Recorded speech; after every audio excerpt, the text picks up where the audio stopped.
Hello guys, NautoAis here, and this will be another looking back related to Ultimate Marvel vs. Capcom 3 because I want to give my thoughts on a bit of a controversy with this game. I already talked about the other controversy, but another controversy that I did not mention is a particular character that was included for this one, and it's sort of a timing of circumstances. So what am I talking about?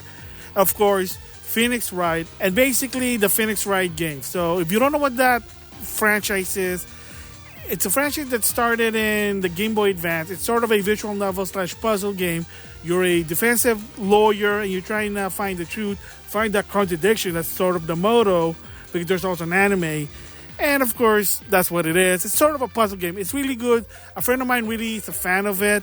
And of course, there's been a lot of remastered re-release, especially the one that's never been released before. Finally, they're giving a second chance. And of course, it paid off because a lot of people enjoyed the Great Ace Attorney and the Edge Mouseword one as well. So that's the premise of what the Phoenix Wright franchise is. And of course, during the development of Ultimate Marvel vs. Capcom 3 with the leak, they also showed that Phoenix Wright was there. And a lot of people were not happy because that's kind of like taking spot from MEGAMAN. Because if you watch the trailer, there was also some sort of jab that one of the demonstration was a team of Phoenix Wright, Zero, and Bontron.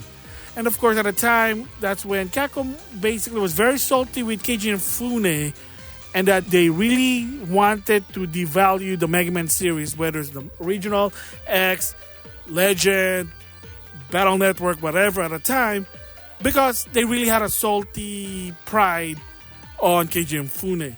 But at the same time, they put the character in Phoenix Wright, and a lot of people said, why would you want that guy in? And to some extent, that somebody I follow on YouTube basically said, because you just want to see the guy attack, just says, objection, in a text bubble, and that's why. And there are some who were happy about it. There were some that were just like, oh, this is just bullshit. It's a slap in the face with MEGAMAN, which to some extent, I wouldn't be surprised if that was the deal. And then according to Nitsuma, believe it or not, he actually did say that the reason he included Phoenix Wright, because there were a lot of people on social media that did say, oh, I want Phoenix Wright in Marvel vs. Capcom 3. So they said, fine, we're going to put the character in, and there you go. My thoughts. I think it was great. It's somebody new. Like I said, how do you want up Marvel vs. Capcom 2 with everyone's there? Put some new, unique character. Phoenix Wright was one of them. So I like how his gameplay is because he has actually two modes. There was a investigation mode and turnabout mode. If you don't know what those are, there was a point, if you find all the evidence, you find all the clues, you can basically find a contradiction and then make the guy guilty. That's really how it goes, if you saw the trailer there. And it's sort of unique. I know, yes. Phoenix Wright is not a fighter. He doesn't really fight. That's why the way he attacks basically kind of unique based on his game. But again, was it a timing and circumstances? Definitely. Was it a time that Capcom really just hated MEGAMAN? To some extent, yes. For me, I think it was a great idea, but everybody knew it was a time of circumstances.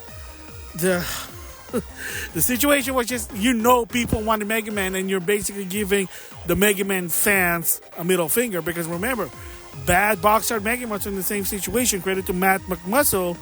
That yes, they want to put a MEGAMAN in, but the catch is, let's put this bad box art MEGAMAN from the US box design. Again, really just slapping the face on the MEGAMAN fans.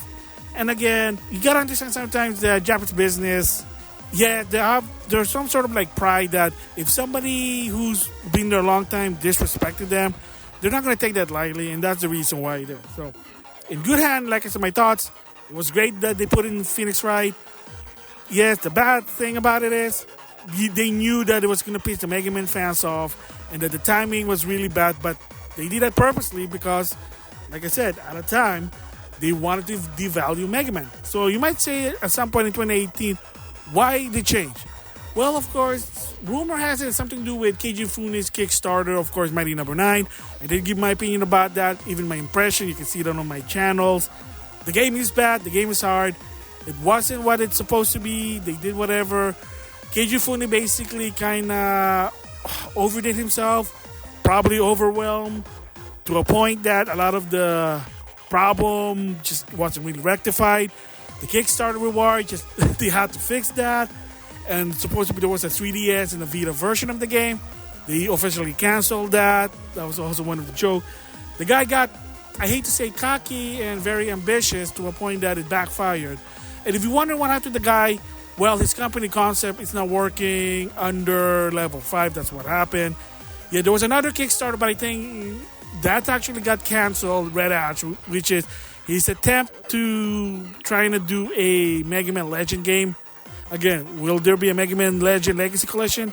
That'll be a different story. But from what I understand, Red Ash, they proposed it. I think they put money in, but to some extent, yeah, they just said, nope, sorry, it failed, and it is what it is. There you go.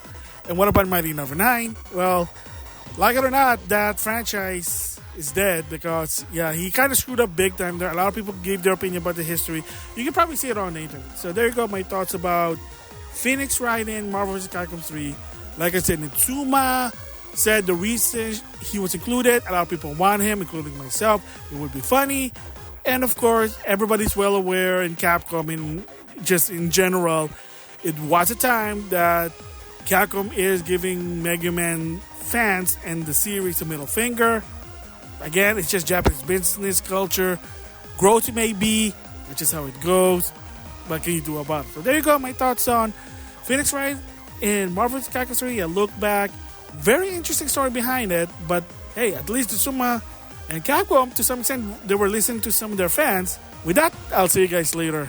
Obviously, in addition to the characters that you're showing off here today, there's also been a few leaked images of some other characters. Can you comment at all about that? To quote Seinfeld, maybe people don't remember, they are real and they are gorgeous. We're not prepared to talk at length about those guys right now, but they're out there and pretty proud of the characters, so hoping we can let people get hands-on with those in the coming time. But right now, this is what we got to show you, and we'll go from there.